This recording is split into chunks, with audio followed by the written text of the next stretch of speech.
G'day, this is a quick unboxing of the BrewZilla Gen 4. Okay, let's not muck around. I can't really anyway. I can only do an unboxing once unless I pack it all back up, but I'm not going to do that. So let's go. We have the control panel and a power lead. We have a lid. The lid looks quite the same, except I know that the handles are different. There's one hole in the middle and one smaller hole on each side. Return pipe. And the basket handle, which does look much smaller, but much thicker. Different design. The tap goes on the bottom. Ball valve, that's what you want to call it.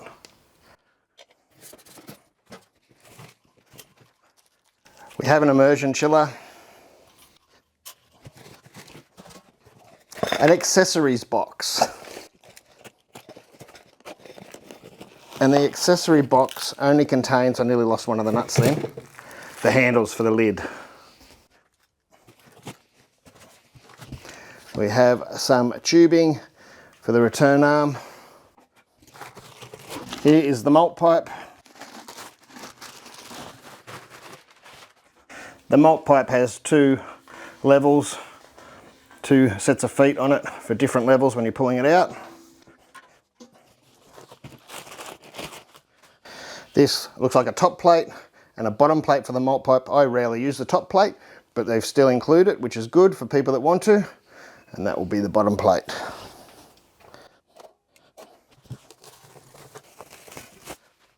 I think I'm looking at the false bottom. Not sure what else it could be. A piece of cardboard. I think that's it.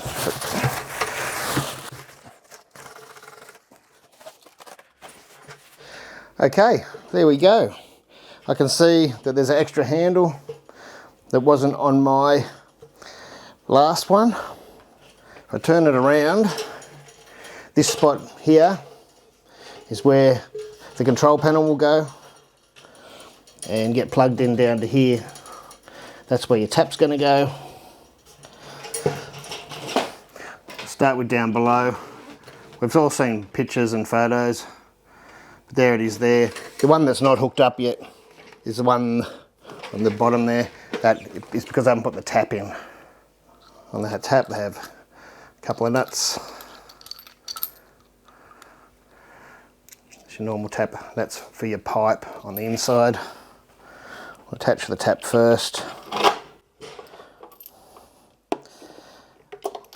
This first screw you put on isn't anything about being watertight. It's just about getting it tight. Holds the tap in place. Alright, we're underneath. Hope you can see. We can screw that back onto the tap.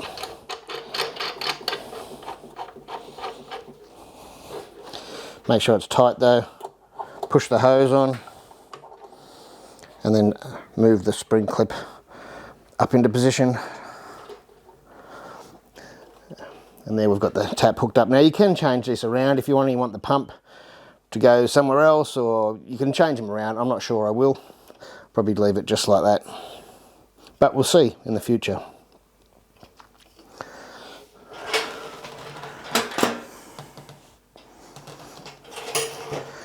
The control panel slips on there, it just sits on there.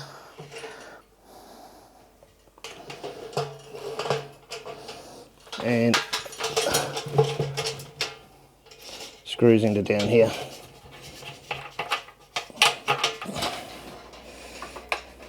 I see there's a little rib piece that will only go in one way, and it's about there.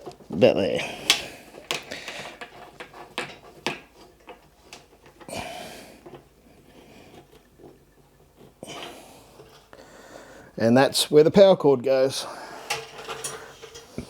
which we have right there. And there's the inside. It's a sloped bottom down to a drain hole in the middle. And the temperature probes at the side there. Keep in mind they will have the Bluetooth separate temperature probe if you want to use it. I might not use it for brewing, but it'll be really good for distilling. But, you know, who says never say never? So the false bottom goes in fairly snug, like that. Not much play there. The malt pipe, we've all seen malt pipes before, but yeah, it's got the two sets of feet.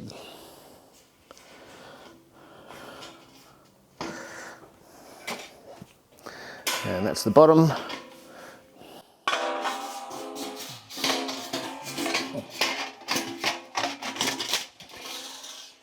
Sits in there like that. Like the Pro bottom you used to get in the other one. And of course your top screen if you want to use it.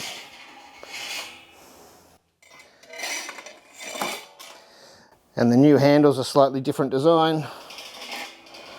But sitting there like that.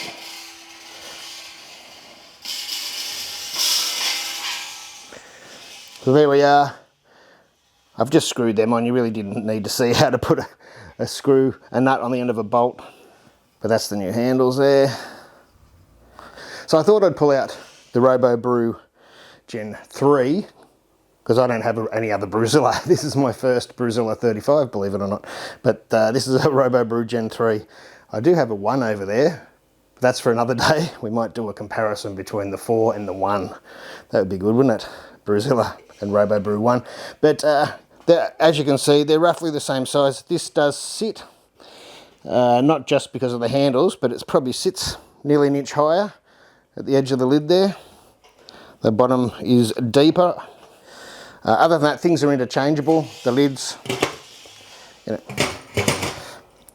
will fit each other, I think. Oh, the new one's a bit bigger on this old one, only just though. Maybe my old one's bent out of shape, but yeah, this one's a bit looser over here.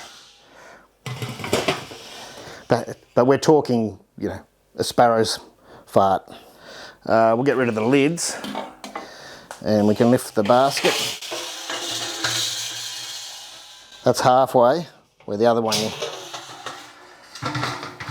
that's full way on the other one. Full way.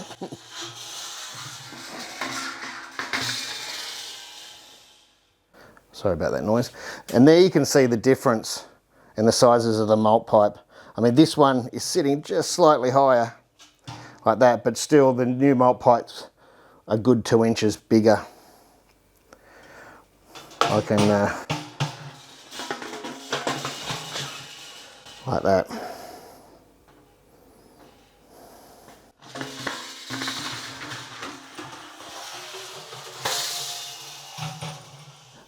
What we can see as well, I'm not sure if you'll pick it up from that, but what we can see as well, I'm not sure if you'll pick it up or how accurate they are, but the 30 litre mark, which I always used to fill up for a single batch brew day, 6 gallon brew day, I didn't take much notice of any software for sparging. I just used to sparge till I got to 30 litres, and after a 60-minute boil, I had my 22 to 23 litres. And the 30 litre mark on this one is here, so it seems to have, you know, that's over 2 inches there. Yeah, it's nearly an inch I'd say, taller, or holds more. I did notice just before that these are a lot tighter to push down, a lot tighter.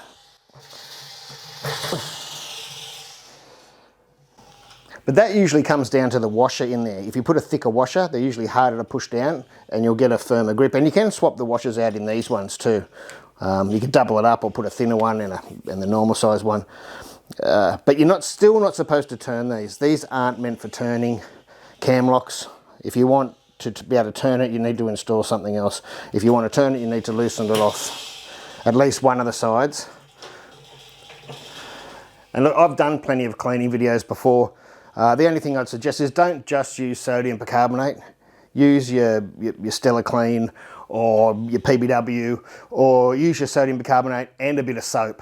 a little dishwashing soap will do, anything like that, just because if there might be oils and greases on the steel from manufacture, and that'll help you get rid of it. Sodium bicarbonate by itself isn't real good with grease. It's good with everything else, organic, but it struggles a little bit with grease. That's why things like PBW or the Stella Cleans, whatever you want to use, there's sodium bicarbonate with a little bit of soap in there for a simplified explanation.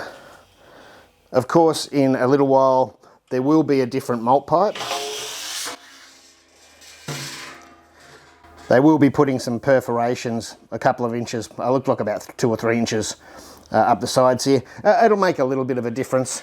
I'm glad they decided not to go right up the side. The Grainfather has them right up the side, but I'd prefer them just to be below the malt level, so the liquid just doesn't spill over.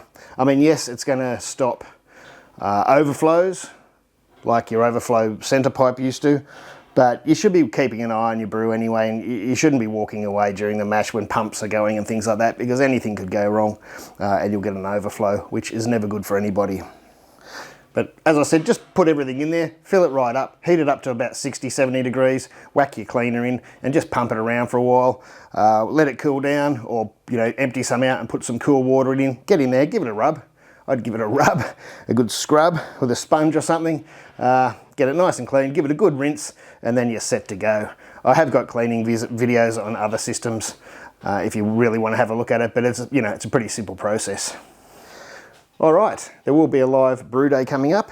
Probably be in about a week's time. I don't need to rush to do these things these days, but I will do a live brew day. Sorry, I can't see the camera with my glasses on, they're only for up close. I did pay for this vessel out of my earnings. This is not a gift or anything like that. This came out of my earnings. So this is purely my words. Even if it was gifted, it'd still be my words. You know what it's like, I'd tell you if it wasn't. So thanks for watching, like, subscribe, share, and let's look forward to a brew day. It's always fun with a bit of new equipment. We'll test it out against a few of the others around the place. Cheers.